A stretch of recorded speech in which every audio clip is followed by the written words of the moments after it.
통합진보당 임시전당대회가 있었는데 역시 애국가도 없고 태극기도 없고 네.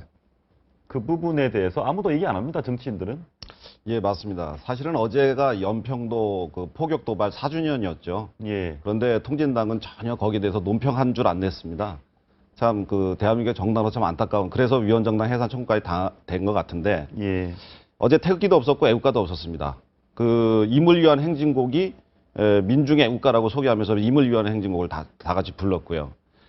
참 그 이석기 씨는 사실 그 2012년 총선 이후에 국회의원 당선되거나 비례대표 당선되고 나서 애국가는 국가가 아니다라는 얘기를 공개적으로 한 바가 있습니다. 예. 예, 그 또 비밀 회합 때는 적기가를 불렀다고 하죠. 예. 독일 민요를 좀 개사한 건데 북한에서는 그것을 공식 혁명가요로 사용하고 있답니다.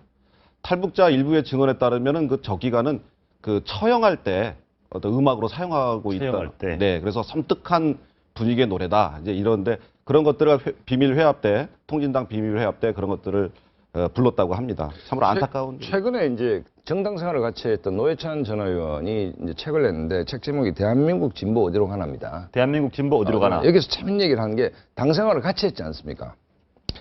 경기 동부연합이라는 보이지 않는 손이 있는 걸 자기는 몰랐다. 아, 노회찬 의원이 난 자기는 몰랐다. 예. 우리나라에서 2시간 안에 핵심 조직은 130명을 모을 수 있는 것은 이 조직밖에 없다. 2012년 당대표 비례대표 선거 전까지 자기는 이석기가 누군지도 몰랐다. 그다음에 특정 정파가 지하당처럼 움직였다. 여기서 오다가 내려오면 다 관철됐다.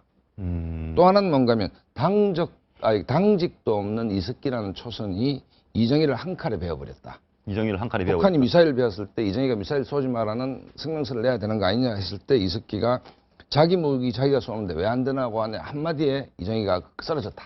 예. 그다음에 그 전쟁이 발발하면 남북의 자주 세력이 힘을 합쳐 적과 싸워야 된다라는 얘기를 이석기가 했다.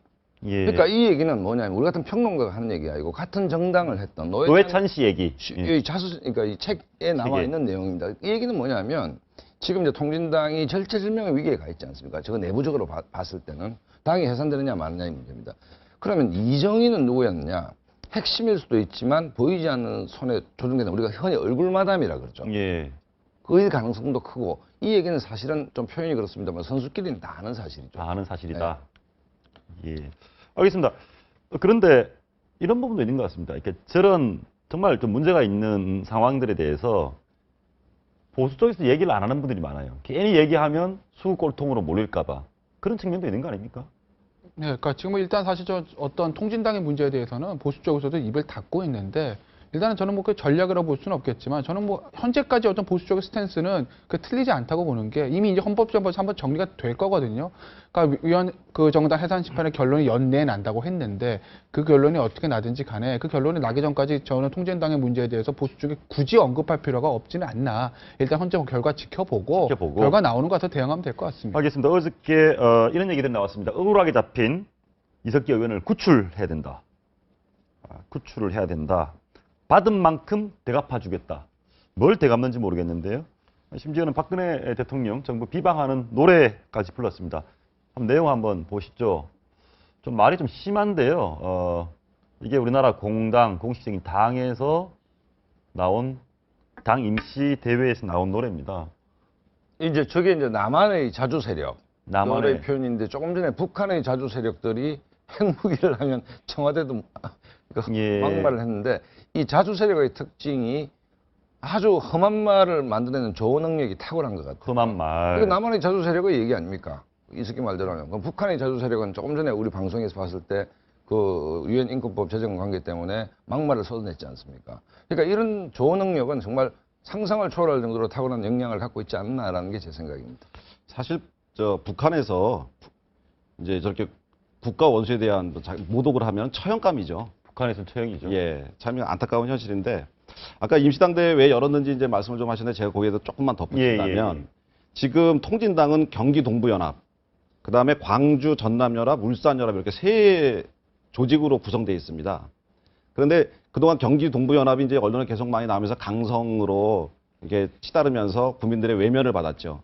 그래서 이번에 이정희 대표의 간판을 내리고 좀 상대적으로 온건한 그런 식으로 이제 바꾸려고 노력하는 것 같습니다. 무늬만 좀 살짝 바꾸는. 예. 그 뭐 혹자들은 호박에 줄 긋는다고 수박 되냐 그런 비아냥까지 하고 있습니다. 예, 알겠습니다. 근데 뭐 어떻게 그런 얘기도 있더라고요. 뭐 없애면 회사나면 다시 만들면 되지.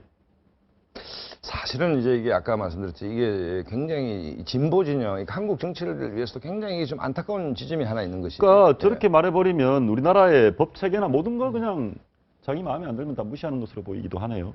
아니 정당법에서 뭐 당헌 당규 바꾸고 강령 바꾸고 새로 만드는 것은 법으로 보장된 문제인데 정당이라는 것이 국민의 지지가 없으면 존립이 안 되는 거 아닙니까? 그렇다라고 본다면 지금 이제 통진당 사태 때문에 한국의 진보가 직격탄을 맞은 것이죠, 사실은.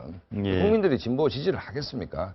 진보하면 NL 정북이라는 이미지가 떠오르는데 그렇기 때문에 어쨌든 심상정 노회찬 같은 진짜 진보 세력이 정부로부터 정말 치명상을 입었는데 이 당이 뭐 어떻게 또 위장을 해서 새로 만들어질 수는 있겠으나 정치는 것은 국민 지지의 전제 속에 있는 것이기 때문에 과연 지지를 받을 수 있을 것인가. 그다음에 이 뭐 이런 오병현 대표나 다 노출됐지 않습니까? 지금 노출된 예. 상태이기 때문에 뭐 이 새로 정당을 만든다 해서 위헌심판 정부 소송이 받아들여지고 새 정당이 만들어진다 해서 이게 과연 런칭이 되느냐. 뭐 그건 또 다른 문제죠. 알겠습니다.